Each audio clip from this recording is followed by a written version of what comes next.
Hello everyone. Now we are going to see the derivation of governing equation of constant cross-section area fin. So we know that fin is used to increase the rate of heat transfer. So we will apply the heat balance or energy balance across the fin and then we will derive the final governing equation. So for this purpose we need to consider a constant cross-sectional area fin which is attached to a base surface. So this is the base surface to which one fin is attached having constant cross-sectional area. So constant cross-sectional area, as well as there can be a case of variable cross-section area, but here we are going to consider only the constant cross-section area. So this is the fin as well as its base surface. This is the base surface. I will designate it. So this is the base surface of the fin. Let us say this base surface is maintained at a temperature of T0. This is our body of the fin. So let us also say that Q0, because it is entering from the base, so Q0 is the amount of heat which is being conducted inside the fin. There is a direct contact between these two solid surfaces, so there will be conduction at this point. So inside the fin, the heat will be conducted and the heat will be also convected to the outer atmosphere. So let us say there is this outer atmosphere, because of which there will be some heat transfer coefficient H and there is some fluid temperature T infinity. Now we are going to perform the differential analysis, which means we will consider a very small portion of the fin and apply the heat balance. So let us consider a very small differential element of this fin. Let us say this Qx is the amount of heat entering into the element and Qx plus dx is the amount of heat which is exiting out of the element. Let us also assume that this element has very small thickness dx and it is located at a distance x away from the base surface. Our coordinate system will be starting from the end of base surface. So this is our coordinate system. Remember, this x is the dimension, this x is the direction. Okay, so this differential element will be in all the directions. So in the third dimension also we will extend it. So the differential element on the lateral surface will appear something like this. Now heat is conducted into the element, but also some heat will be convected out of the element. We will write it as Q convection. Alright, so now we have all the necessary parameters to apply the energy balance. So simply apply the energy balance across this element. Qx is the heat coming in, Qx plus dx is the heat going out because of conduction, and Q convection is the heat going out because of convection. So mathematically we can write whatever is Qx coming into the system, it will be equal to Q conduction first, Qx plus dx plus heat which is convected. So now we can write this is nothing but Qx plus dx as it is plus this Q convected. We know that Q convected can be simply written using Newton's law of cooling as HA delta T. Now in this case so we will apply this law to this particular scenario. So in this case H is heat transfer coefficient. A will be very small area of the differential element. So we will write it as small area DAS because it is surface area. Delta T. Now in this case what is delta T? Remember, the temperature changes continuously along the length of the fin, and that's why we are going to consider the local temperature of the element. So we will designate that as Tx. Why? Because the location of this element is at a distance x away from the base surface. So this is Tx minus the fluid temperature, surrounding fluid temperature will not change with location. So it will be T infinity only. So this is our total term of Q convection which we will substitute over here. So it gives us H D differential area, that's why very small area dAs into Tx minus T infinity. From the previous classes, we have understood that this Qx plus dx can be expanded using Taylor's series method, and out of that we consider only first two significant terms. So I will directly write it. So this Qx, it is still there on the left hand side. So what we can say, this particularly this parameter, as we know, this is nothing but basic f of x, so that is Qx plus dabba by dabba x of Qx multiplied by dx, because dx is the span of the element that we have considered, and this is differentiation with respect to x, variation of heat with respect to x, plus one more change we are going to make with respect to this particular surface area dAs. Remember, this is not a cross-sectional area, this is a surface area. How do we write it? We can write it as, let me explain it to you first. Let us consider that there is a cylinder. So in case of cylinder, how do you write the surface area? You write that surface area as pi dl. If you observe, in this case, this pi d is nothing but perimeter of the cylinder, L is nothing but span of the cylinder, and in this way you can write the surface area perimeter multiplied by span. So same physics or same logic we are going to apply over here, because not necessary that cross section will be a rectangular only, it might also be a cylindrical fin.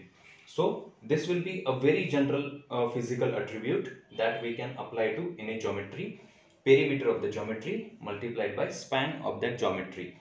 So that's why this surface area we can write here as h into perimeter into thickness. Perimeter will be P only, the thickness or span of the element is only dx in the direction of coordinate system. So this will be hp dx into temperature difference responsible for convection. Temperature at that location Tx minus fluid temperature T infinity. Now this Qx and this Qx will be absorbed. So what remains with us? So what we get, it is 0 on the left hand side. Now we can use Fourier's law of conduction for this Qx. So what do we get? We get dabba by dabba x of Qx can be written as minus k AC and dabba t by dabba x multiplied by dx. Again, this dx and this dabba x, they will not cancel each other. This is temperature gradient while this is dimension.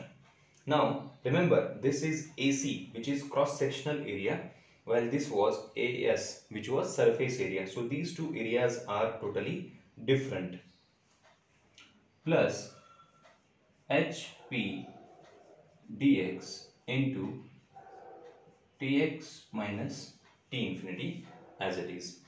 Now what we can do, we can assume that the thermal conductivity of entire film material is equal, it is uniform. So we can divide the entire equation by K. Also we can divide the entire equation by cross-sectional area AC. Why we are doing this?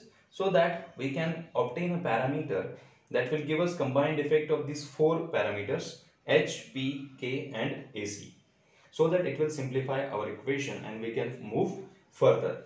So what we can write? We can divide the entire equation by minus KAC. So what we get on this side? We get, also we can divide the equation by dx, so that this dx and this dx is eliminated from the equation. So what we get over here? Dabba by dabba x of dabba t by dabba x minus, because we are dividing by minus KAC, so this positive will become negative, minus HP by KAC into Tx minus T infinity. This is equal to 0 on the left hand side. So now we will move on. Now in this case, this is nothing but the double differentiation of temperature with respect to x. So how do we put it?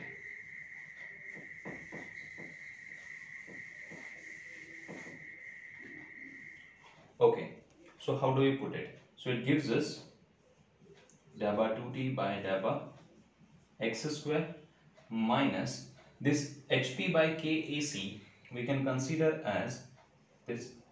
There is one parameter that helps us to give combined effect of all of them. We consider as root of hp by ksc and designate it as m. So this, when we square this m, we get hp upon kac. So this is nothing but m square. So we can write over here m square. Also, we can do something about this. Let us say right now it is tx minus t infinity. It is equal to 0. Alright. Now, let us consider that this Tx minus T infinity is a temperature difference indicated by theta. So, I will differentiate it so that I can get up to this equation. So, first differentiate, then I know that this T infinity is a constant. So, its differentiation will be 0. So, I can write that if I differentiate that, what I get is dabba 2 Tx by dabba x square minus 0, it will be also equal to dabba 2 theta by dabba x square. So I can substitute that value over here. What do I get? Dabba 2 theta by dabba x square minus m square multiplied by this tx minus t infinity is anyways theta minus m square theta is equal to 0. Now if we observe, this is a second order differential equation and we know the solution of that equation from our basics of mathematics. So how do we write that? The solution of the equation will be in terms of this theta. So by solving we can write that this theta x is equal to c1 e raised to minus mx plus c2 e raised to mx. So now if we want to solve this equation, what we need to do? We need to provide the necessary initial or boundary conditions on the basis of which we can find out the values of C1 and C2. I will call this as equation number major 1. Why I call this? Because this is applicable in every case. For any condition of the fin, this will be applicable if that fin is having a constant cross-sectional area. Now, there is one boundary condition which will be always applicable to every fin. So what will be that condition? The condition will be that at the base of the fin, which means at x is equal to 0, means we are talking about this location. At x is equal to 0, we know that this Tx will be equal to T0 because this is the temperature at that location x. So this will be T0 and because of that, I will put it over here for you.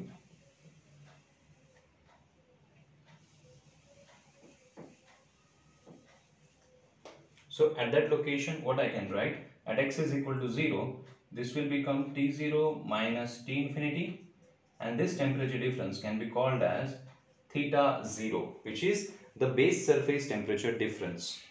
So this theta x becomes actually theta 0 if x is equal to 0. So that is what I can write. At x is equal to 0, the temperature difference theta x becomes theta 0. So I can substitute in the major 1 equation. So what do I get? I get this theta 0 on the left hand side is equal to e raised to 0 will be 1. So that's why this will be only C1 plus again e raised to 0 will be 1. So this will be equal to C2. So this is my basic condition. Now these two will be the basic governing equations which are necessary for every condition of the fin. That's why I will call them as measure 1 and measure 2. These two equations we will always use in our analysis. So I hope you have understood it. So the basic thing is that we have started with the basic geometry, basic element consideration, and then we simply applied the energy balance. Because of energy balance, we could reduce down the conditions. Then we substituted the Taylor series expansion. Then we provided the value of Qx using Fourier's law of conduction. Then we substituted a parameter of Tx minus T infinity in terms of theta. Then we substituted that theta for double differentiation and we solved that differential equation so that we get to final solution from our basics of mathematics. And then this is the general governing equation which can be applied for any fin condition if it is having a constant cross section area. Afterwards, we have substituted the boundary condition at the base surface, because this is the condition, this is the physics, this is the physical phenomena which will be available for every case of the fin.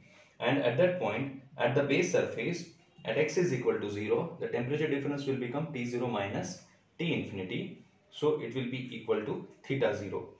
The theta x will be equal to theta 0. The temperature difference at that location will be theta 0. So theta 0 on the left hand side.